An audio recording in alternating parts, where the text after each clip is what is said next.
Dismissive avoidants tend to follow a very predictable pattern when it comes to relationships. They tend to have a relationship cycle. Let's get into what that cycle tends to look like. The first phase is loneliness, wanting love and connection. Even though they have deeply rooted insecurities that are based on consistent childhood emotional neglect, deep down in their core, dismissive avoidants long for love and connection. So they go out to find it. They go into the dating world, very commonly dating apps. And dating apps can actually be very addictive for dismissive avoidance, but that's a topic for another video. So they go out and date, and then they meet somebody. Phase 2, I think I found the right person. The dismissive avoidant is dating someone new, and they think they've got it right this time. This person is giving them validation, and they are on cloud 9. That dopamine, the reward hormone, is flying high in the dismissive avoidance brain, and it is suppressing all of their insecurities.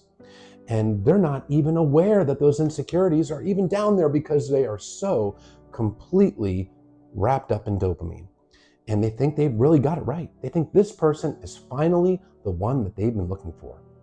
Now, dismissive avoidance, due to that childhood emotional neglect, grew up in households where they also weren't able to express themselves, and really processing and expressing emotions was unsafe. So they learned to suppress emotions.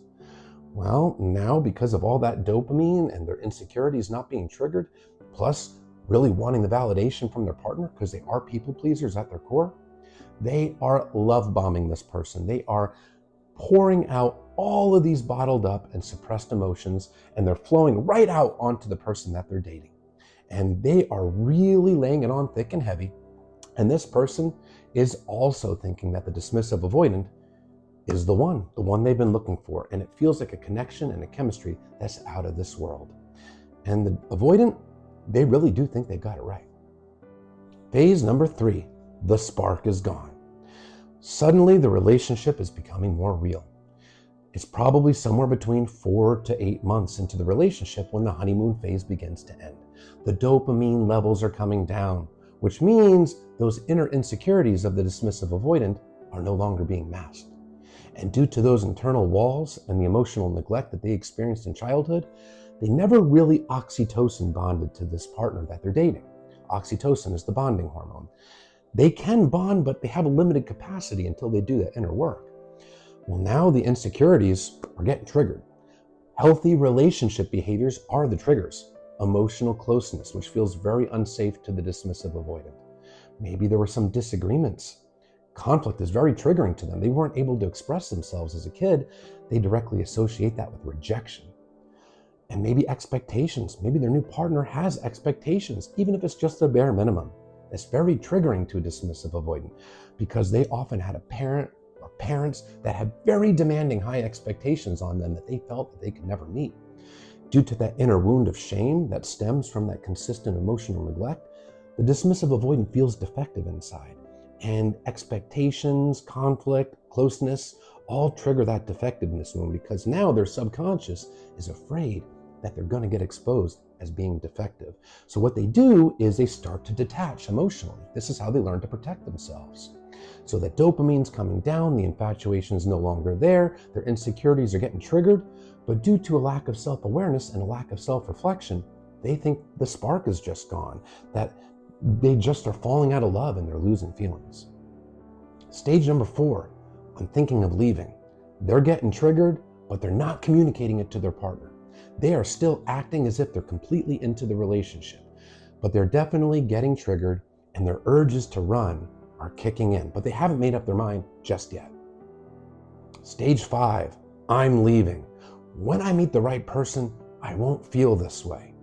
The dismissive avoidant has made up their mind to leave, their urges to run have taken over, but they're not recognizing that it is them that is the issue because of a lack of self-reflection. They're not taking accountability here. What they're doing is they are doing mental gymnastics to make their urges to run their partner's fault. They're making it their partner's fault. Because if this is their partner's fault, they don't have to self-reflect and they don't have to take accountability, which means they don't have to face that inner wound of shame. that wound of shame is absolutely painful to them. In the mind of a healthy person, self-reflection is how we grow. It's, I did this wrong. This is how I can do better. That's how human beings learn and grow from their mistakes. But in the mind of a dismissive avoidant, it's, I did this wrong because I'm defective. It's proof I'm a bad person.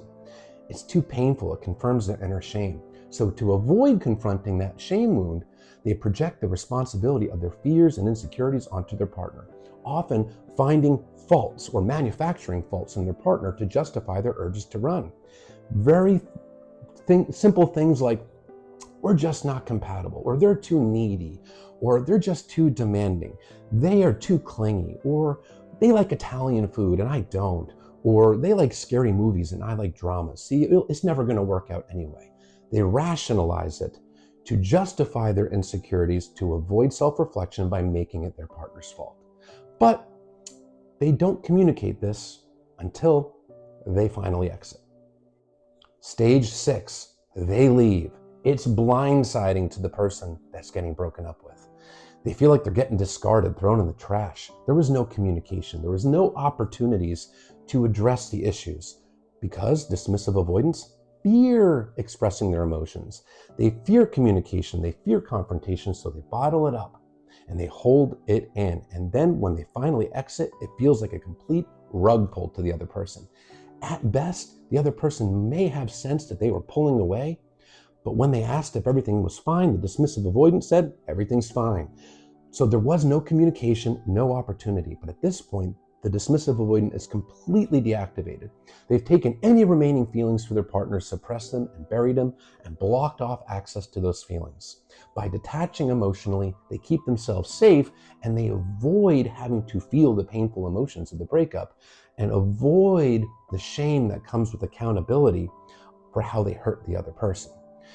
They've completely shut down, they've blocked off the emotions, and yeah, they've also blocked off empathy, and they can be completely stone cold. Because showing empathy, taking accountability would mean confirming that shame, and it's too scary for them. So they blindside the other person, very little communication, no closure, no empathy, and if anything, blaming the other person. Stage 7, I'm feeling relief, but now I'm starting to feel lonely. Initially, they feel relief. Oh, I'm so glad I was never meant to be in a relationship. I'm so much better single. They justify it, and then they distract themselves through various activities. Could be diving more into work, taking vacations, traveling, hanging out with friends, or getting into a rebound relationship in some cases. But they avoid and escape. But eventually, that loneliness catches up with them, and that feeling of freedom and independence morphs into, I am feeling lonely. I don't have any connection. And now they start to wonder if they'll ever find love. And that brings to stage 8. Why can't I ever just meet the right person?